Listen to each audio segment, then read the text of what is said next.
All right, guys, thanks for coming. A couple of housekeeping items first before we get started. Credential requests. Please have your editors or yourself send me or Josh credential requests for the season. Again, this year we have all sport, basketball and baseball credentials, so once you get it, it'll be good for men's and women's basketball and baseball. Men's basketball begins with an exhibition game on November 12th against Loyola in Devlin Fieldhouse, and the season opens on November 17th against Wake Forest, also in Devlin Fieldhouse. With that, I introduce fifth-year head coach Ed Conroy. Well, first, I appreciate all of you taking time out to come out and spend some time with us this afternoon. Really excited. We're going right from here to practice, but really excited every day when I get to go on the floor with these guys. It's nice. It's nice to have some returning guys. A year ago there was so much uncertainty on our roster, and now we have guys that have played a lot of minutes and gained valuable experience. But to go along with that, we have some guys that have improved their game, some newcomers on the roster. I don't think there's any question that it's the most depth, most competitive practices, and most physical practices we've been able to have since we've been here.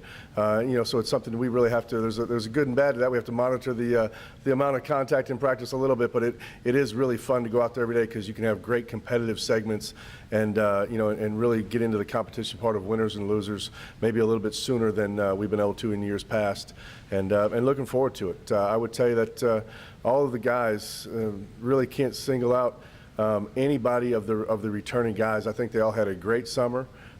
They've put on weight, they've matured, they're stronger, and even though we're still an extremely young team with just 2 seniors and 1 junior, the guys, their bodies have matured, and they're physically more ready for college basketball, and I've seen great improvement, especially in our sophomore class.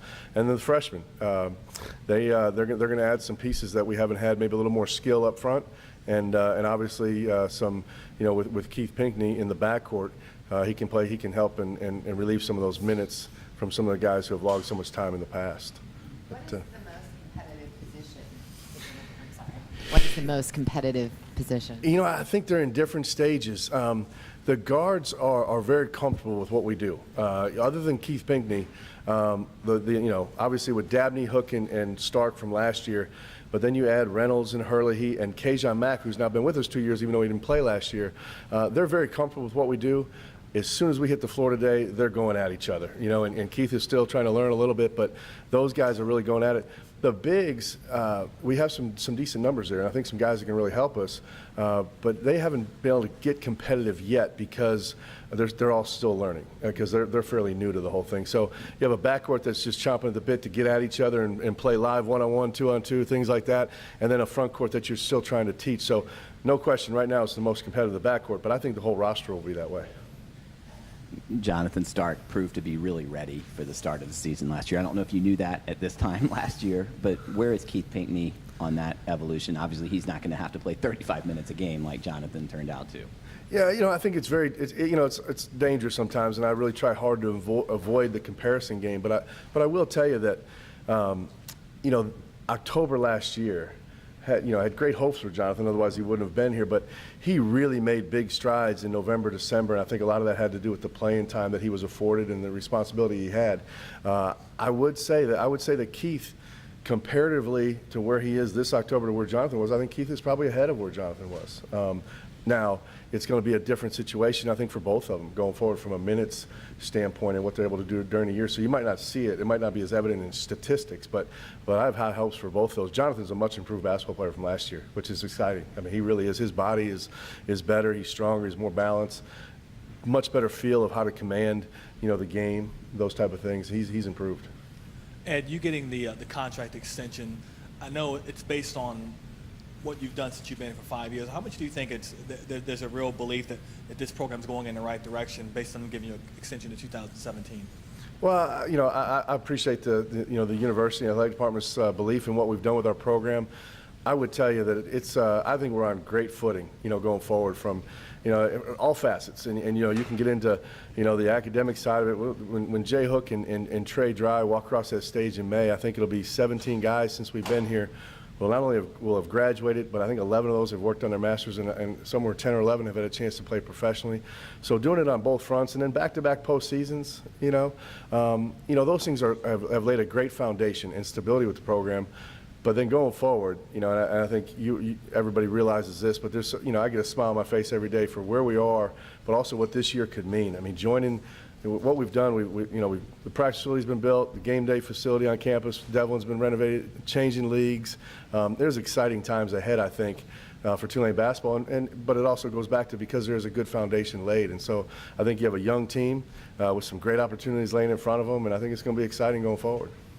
There's a huge jump up, though. There's no question. Everything you just laid out, all the foundation has been laid, but this league is going to be tough. You're going to be on TV. The pressure, it's like the ante's up this year. No question. And I'm on the USA Today, the voting panel for the top 25, and it's interesting when we were putting together and looking at that. I think there's 3 teams, maybe more, but there's 3 teams that legitimately think they can win the national championship this year. And even SMU with losing Moutier, I know I've talked to guys who've been in the practice. They think they're one of those teams. UConn thinks they're one of those teams. Memphis thinks they're one of those teams. So, you're looking at almost everybody in the league feels they have a legitimate shot to get to the NCAA tournament. We know you don't have to win this league to win a national championship. It's as good as it gets in college basketball. And as you said, the media exposure from TV and everything else, it's gonna bring that spotlight to it. But I think our guys, they welcome that. Obviously I'm thankful that we have some experience coming back in the backcourt, because that's usually a great indicator that you can maybe game plan and get in some games. But it's gonna be exciting. Well, I tell them all the time, I'm going to train them all like point guards, I'm going to train them all like centers, because everybody on our team, as you know, we talk about flow and versatility. Everybody's going to post up. Everybody's going to handle the basketball.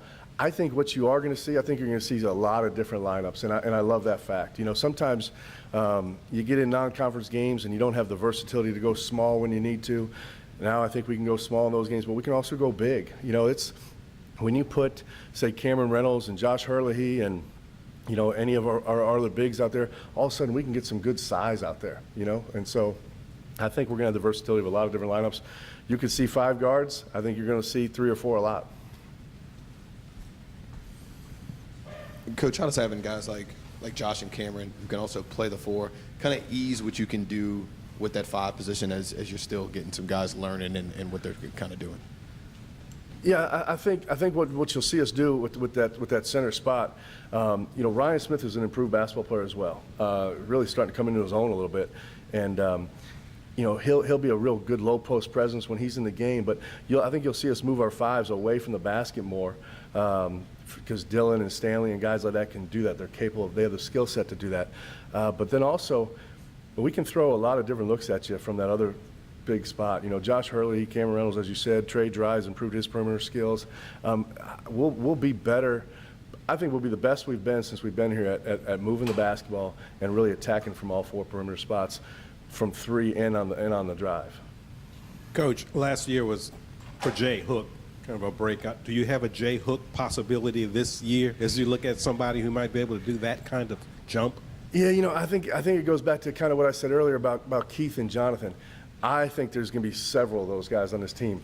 I don't know if it'll be as easy to identify from a statistical standpoint, but I would tell you that, Kajon Mack, and if you remember, Kajon had a wonderful freshman year, and really was the one guy that we thought had the experience coming back until he got hurt last year. He has improved his shooting tenfold. He can really shoot the basketball now. I think he's ready for a breakout. But then again, I look at the Cameron Reynolds and Josh Hurley, and Peyton Henson, those guys, they've all improved. And so I think, again, hard to see statistically, but I think several guys are going to emerge, and you'll say, oh, that's a quality basketball player. That's a guy that's really can compete at this level. Your team did really well against the teams below it last year in conference, and really poorly against the teams above it. Do you see, with the increased depth and experience, will that be enough to overcome to get rid of the fragility that the team had at times last year? Yeah, I think that's the word. We were so fragile in certain games, and depending on whether it was foul trouble, depth, the game could get away from us fairly quickly. Really proud of those guys on how they executed in any game that we were in. It seemed like we won, but there were certain games that just got away from us. I think this year we can dictate tempo on both ends of the floor better. And anytime you're the team that can dictate the tempo because of depth or athleticism or whatever, then I think that affords you the opportunity to stay in and play against all different types of opponents. And so I certainly think that'll be the case this year. Coach, just talk about what Malik Morgan can bring in practice as he's still recovering from his knee injury, and how is his knee and where's he at in his recovery stage? Yeah, knee is doing great. He's cleared to do all non-contact things. He can do some limited contact stuff. We're kind of, because we have time, we're kind of going slow in that regard with him in regards to contact, but he's just about back and cleared. It won't be long. Malik is a great addition to our program. His competitiveness, and desire to be a good basketball player and to be on a winning team, it really shows through every day. I have to hold him back. He wants to get out there really badly, and he's in the gym every night working on his game. It's just he's another one. We've got a culture now that of gym rats, and he's one of those guys that's in that gym 24/7, and it'll pay off for him. This year's going to be great for him, I think, just to improve his all-around skills. And what's Aaron Lieberman's status at this point? We're still waiting. Hopeful, but waiting, and I would think there'd be a decision fairly soon regarding him. Any other questions? All right. Well, once again, thank you. Thank you for coming out.